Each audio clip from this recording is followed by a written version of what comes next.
भारतीय जनता पक्षाला स्वबळावर इतक्या जागा मिळतील म्हणजे याच्यामध्ये हे त्यांच्या स्वप्नातही त्यांना वाटलं नसेल. म्हणजे तुम्हाला असं वाटलं होतं का? मला मी म्हटलं ना, त्यांनाही त्यांच्या स्वप्नात कधी वाटलं नसेल. भाजप सोडा, पण शिंदे गटाला 50च्या वर जागा मिळाला, हा जादूटोणा आहे की काय आहे? कदाचित त्यांनी डायनासोरच कापला असेल. असं कापाकापीतून मतदान होतं असं त्यांना वाटतं. पण कारण अचानक 50च्या वर जागा अशा पक्षाला मिळाव्यात. पहिली गोष्ट एक सांगतो, ह्या जादूटोणा वगैरे या विषयावरती माझा तर काही विश्वास नाही. म्हणजे या भाकड कथा आहेत, सध्याच्या आहे. राज्यकारत्यांचा आहे. पण त्यातून एकच आहे की त्यांची मानसिकता कळते की दुसऱ्याचं वाईट व्हावं हे त्यांच्या कृत्यातून कळतं. म्हणजे ते रेडा कापला असेल त्यांनी, तर त्या रेड्याचा जीव नाहक गेला, त्याच्यामुळे काही घडतंय असा माझा अजिबात विश्वास नाही. पण त्यांच्या कृतीतून त्यांच्या मनातलं जे काळं बेरं आहे ना, ते लोकांसमोर येतं. म्हणून त्याला काळी विद्या म्हणतात, कारण त्यांच्या मनातलं जे काळेपण आहे ते लोकांसमोर येतं. पण माझा या भाकड कथेवरती विश्वास नाही. जे निकाल लागले महाराष्ट्रामध्ये, राहुल गांधी म्हणतात, राहुल गांधी एक महत्त्वाचे नेते आहेत, लोकसभेतले विरोधी पक्ष नेते आहेत. ते अनेकदा एखाद्या विषयामध्ये चांगला अभ्यास करून बोलतात आणि पुराव्यासह बोलतात. राहुल गांधींना महाराष्ट्रातल्या विधानसभेचे निकाल हे संशयास्पद वाटत आहेत आणि त्याच्यावर ते देशात आणि देशाबाहेरसुद्धा महाराष्ट्राच्या निकालावर बोलतात की हे संशयास्पद निकाल आहेत. एक गोष्ट लक्षात घेण्यासारखी आहे हां, की महाराष्ट्र विधानसभेचे निकाल लागल्यानंतर एवढं बहुमत मिळालं, 5वी. हो हो जल्लोष कुठे झाला? अख्खा महाराष्ट्र आनंदाने न्हावून निघायला पाहिजे होता, हो. तो अवाक का झाला होता? अजूनही लोकांना, म्हणजे लोक मला अजूनही सांगतात की साहेब, ग्रामीण भागातले लोक, की साहेब आम्ही ठरून तुम्हाला मतदान केलं तरी आमच्या गावामध्ये एवढीच मतं ही मिळूच शकत नाही तुम्हाला. आम्ही सगळ्यांनी ठरवून मतदान केलं होतं. पण काय करणं, म्हणजे एक एक पुरावेच्या पुरावे नष्ट केले जातात, मानले जात नाहीत. मुळामध्ये काय झाले, EVM हा जो विषय आहे तो हॅक होतो नाही होत हा एक भाग वेगळा झाला. पण लोकशाही म्हणजे काय?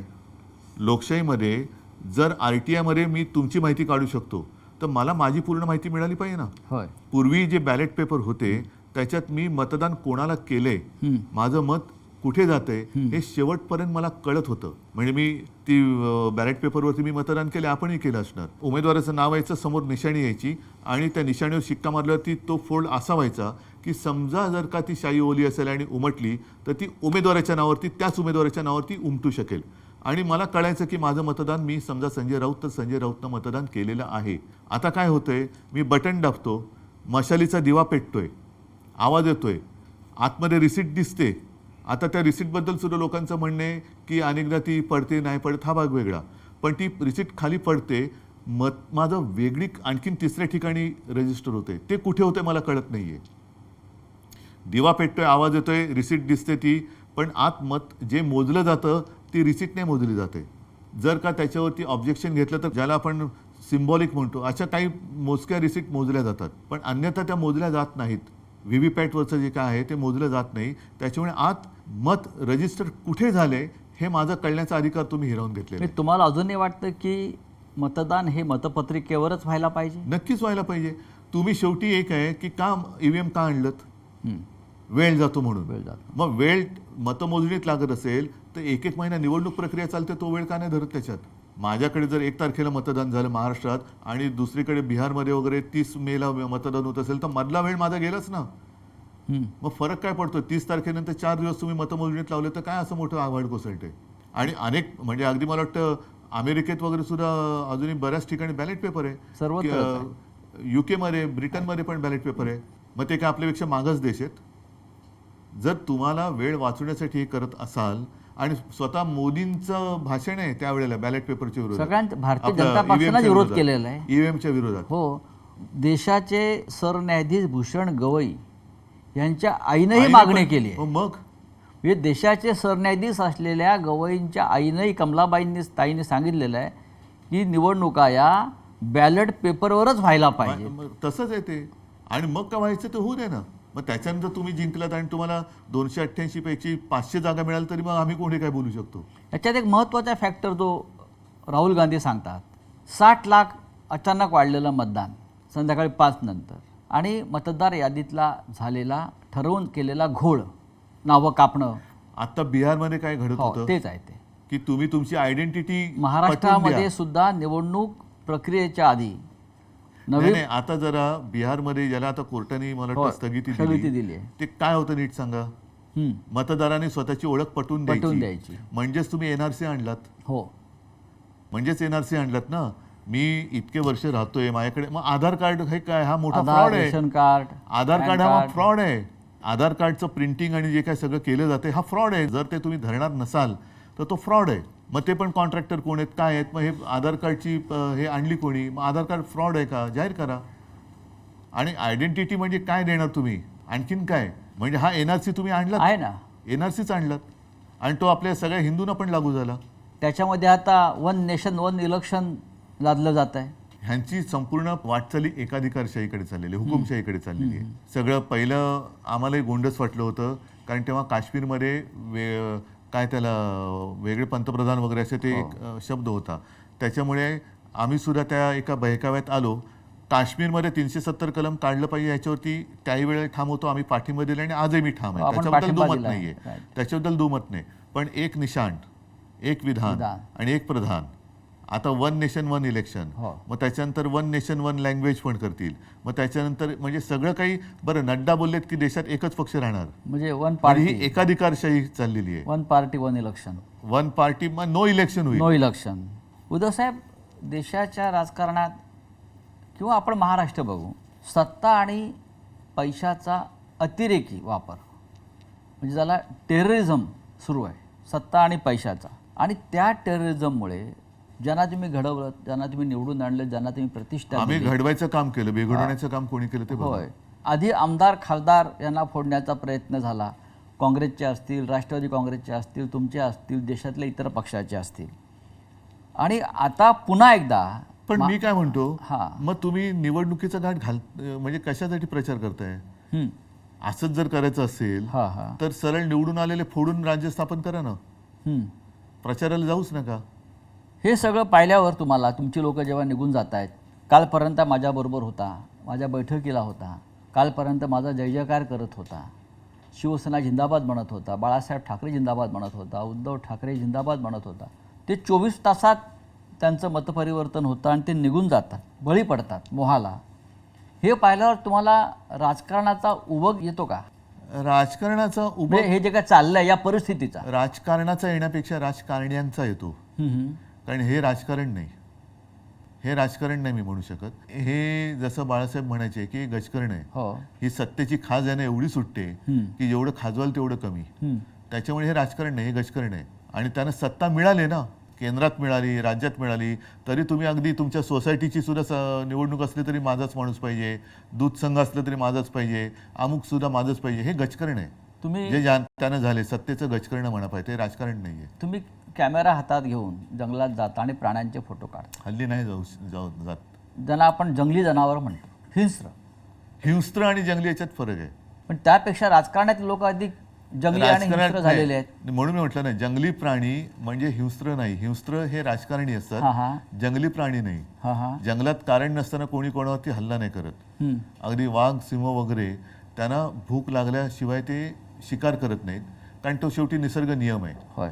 अदरवाईज ते पण भाजीपाला खाऊन जगत असते, जसं हत्ती खातो किंवा इतर सुद्धा व्हेजिटेरियन प्राणी आहेत. पण वाघाचं जर हेच तशी असेल तर तो पुरतीच शिकार करतो. उगाच असं प्राणी मारून तो फ्रीजमध्ये ठेवत नाही. जसं राजकीय पक्ष सध्या काही म्हणजे जसे करतायत. आता सगळे सत्ता मिळाली तरी सुद्धा आणखीन आमदार घ्या, आणखीन खासदार घ्या, असं वाघ सिंह नाही करत की मारून आज आता एक हरण मारलं तर उद्यासाठी आणखीन एक मारू, कारण त्यांच्याकडे फ्रीज नाहीये. हे काय करतात, हे राजकारण्यांना फोडतात आणि आपले सत्तेच्या शीतकपाटात ठेवून देतात थंड करून. हे जे आउटगोईंग सुरू आहे मोठ्या प्रमाणात, त्याला उपाय काय?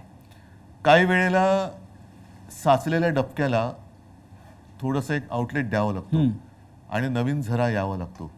ज्या गोष्टी आपण थोडंसं, मी असं म्हणेन की एखाद्या वेळेला भावनेच्या भरात किंवा प्रेमामुळे आपण करत नाही आणि त्या माणूस अयोग्य आहे, पण काय करणार, तो स्वतःहून जातो आणि त्याची जागा नवीन दुसरा माणूस घेतो. तेव्हा बरं वाटतं की अरे साले बला गेली एक.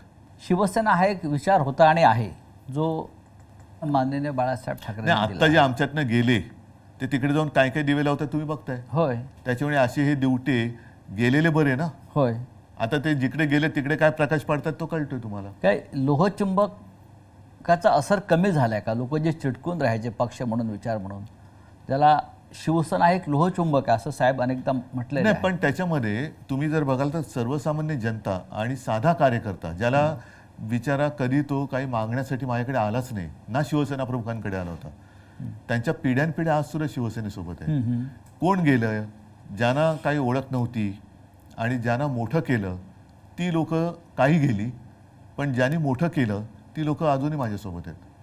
आणि तीच खरी शक्ती आहे आणि तीच खरी यांची पोटदुखी आहे की अरे हे अजून संपत कसं नाही. मग ही पोटदुखी अनेकदा अशा पद्धतीनं बाहेर येते. जसं गिरीश महाजनसारखे मंत्री आहेत भाजपचे, ते सातत्यानं त्यांचं एक वक्तव्य असतं की मी शिवसेना जमीनदोस्त करेन. शिवसेना जमिनीचा दोस्तच आहे, हां म्हणून तर शिवसेना तुम्ही संपू शकत नाहीत. कारण आमचे पाय जमिनीवरती आहेत आणि मुळं जमिनीच्या खाली गेलेत, त्याच्यामुळे आम्ही जमिनीचे दोस्तच आहोत. हां तुम्ही जमिनीचे शत्रू आहात, म्हणून तुम्ही मुंबईसह सगळी जमीन ही तुमच्या मित्राच्या घशात घालताय. तुम्ही जमीन शत्रू आहात, आम्ही जमीन दोस्ती करणारे दोस्त आहोत. मिंदे म्हणतात दाढीवाले, मी फक्त अर्ध्या दाढीवरून हात फिरवला, तेवढे राहिले नशीब समजा. पूर्ण दाढीवरून हात फिरवला तर काय होईल, कोणा त्यांचं असं ते म्हणतात. म्हणजे आपल्याला आव्हान आहे त्यांचं. जाऊ दे हो. आणि बघा, अर्धा दाढीत इतकी ताकद कोणी निर्माण केली आहे? नाही, मुळामध्ये आता त्यांनी जास्त बोलू नये, आणि लोक त्यांची बिनपाण्याने करतील. राहिल्या अर्धी ती पण काढतील. उद्धवजी, महाराष्ट्रामध्ये अनेक प्रश्न आहेत आणि त्याच्यात हे दाढीचं काय नाही उपयोग करत. हो, प्रश्नांचा डोंगर उभा आहे. आपण स्वतः आजही माजी मुख्यमंत्री आहात, हे राज्य आपण सांभाळलेलं आहे. आपण सभागृहात सुद्धा जाता आजही, पण हल्ली मी बोलत नाही सभागृहात जास्त. आपण का बोलत नाही हा अनेकांना प्रश्न पडला. कारण बोलून काय उपयोग नाही. आपण सभागृहाचे एक सन्माननीय सदस्य आहात, बोलून काय होत नाही. लोकप्रतिनिधी म्हणून आपण अजूनही काम करताय. बरोबर आहे. आणि काल सुद्धा मी निघाल्यावरती मला विचारलं, अरे आम्हाला वाटलं तुम्ही बोलणार. म्हटलं बोलून उपयोग काय.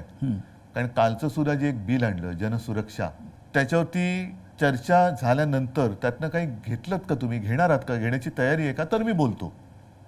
कारण सर्व काही तुम्ही शेवटी 5वी बहुमताच्या आधारावरती रेटूनच नेणार असाल तर बोलून तरी काय उपयोग आहे. मग मी बाहेर बोलतो ते चांगलं आहे ना. तुम्हाला हे जे ज्या बिलाचा आपण उल्लेख केला, जनसुरक्षा बिल, या बिलाचे तुम्हाला काय धोके वाटतात? कारण सरकारचं म्हणणं आहे की आम्ही हे जनतेच्या, राज्याच्या, राष्ट्राच्या सुरक्षेसाठी आणलेलं हे एक विधेयक आहे.